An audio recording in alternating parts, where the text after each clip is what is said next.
Hello, everyone. Welcome to Beatrix Potter Bedtime Storytime.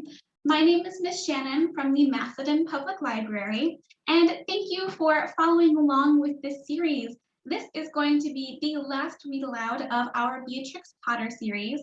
This week, we are going to be reading The Tale of Mr. Jeremy Fisher. I'm going to go ahead and share my screen so that you can follow along with the story.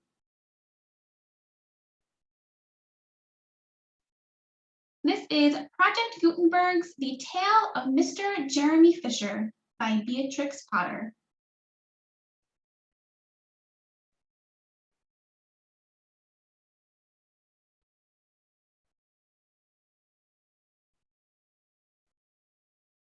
The Tale of Mr. Jeremy Fisher.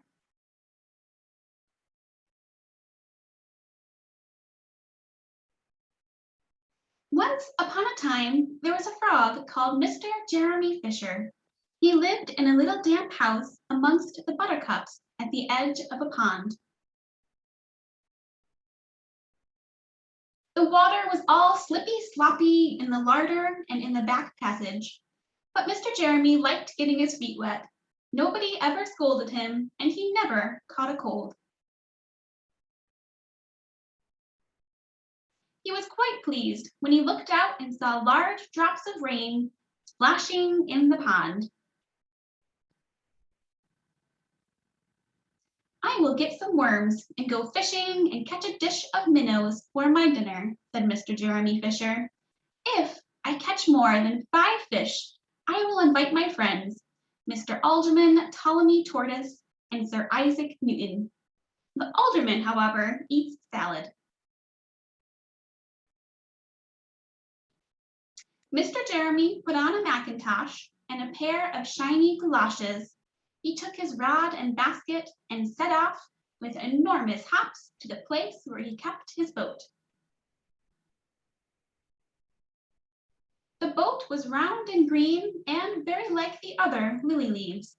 It was tied to a water plant in the middle of the pond. Mr. Jeremy took a reed pole and pushed the boat out into the open water. "I know a good place for minnows," said Mr. Jeremy Fisher. Mr. Jeremy stuck his pole into the mud and fastened the boat to it.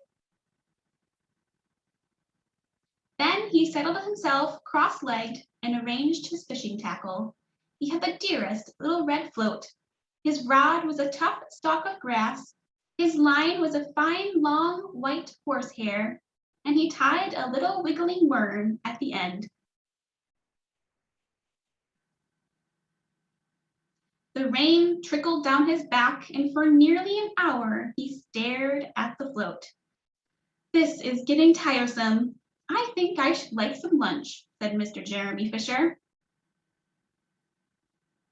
He punted back again amongst the water plants and took some lunch out of his basket. "I will eat a butterfly sandwich and wait till the shower is over," said Mr. Jeremy Fisher.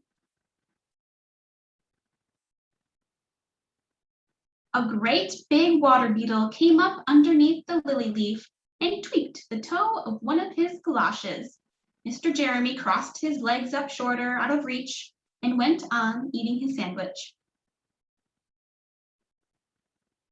Once or twice something moved about with a rustle and a splash amongst the rushes at the side of the pond. "I trust that is not a rat," said Mr. Jeremy Fisher. "I think I had better get away from here." Mr. Jeremy shoved the boat out again a little way and dropped in the bait. There was a bite almost directly. The float gave a tremendous bobbit. "A minnow! A minnow! I have him by the nose!" cried Mr. Jeremy Fisher, jerking up his rod. But what a horrible surprise! Instead of a smooth, fat minnow, Mr. Jeremy landed little Jack Sharp, the stickleback, covered with spines. The stickleback floundered about the boat, pricking and snapping until he was quite out of breath. Then he jumped back into the water. and a shoal of other little fishes put their heads out and laughed at Mr. Jeremy Fisher. And while Mr. Jeremy sat disconsolately at the edge of his boat, sucking his sore fingers and peering down into the water, a much worse thing happened. A really frightful thing it would have been if Mr. Jeremy had not been wearing a mackintosh. A great big, enormous trout came up, ker flop, with a splash, and it seized Mr. Jeremy with a snap. Ow, ow, ow! And then it turned and dived down to the bottom of the pond.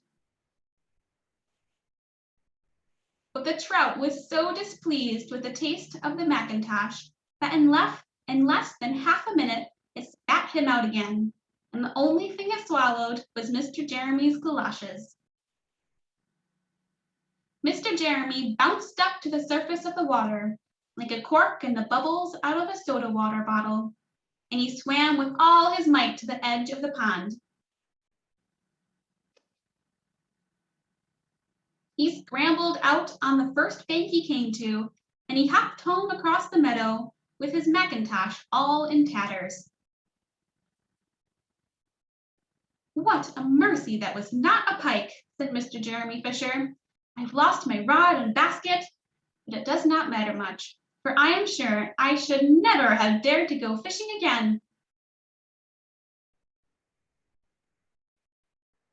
He put some sticking plaster on his fingers, and his friends both came to dinner.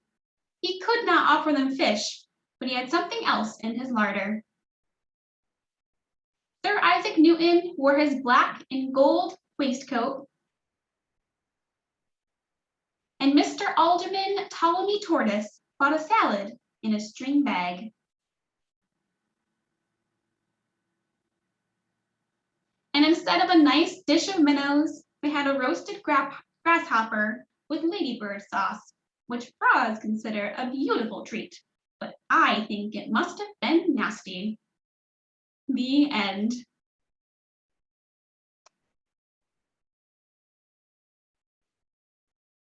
All right, that is the end of our read aloud.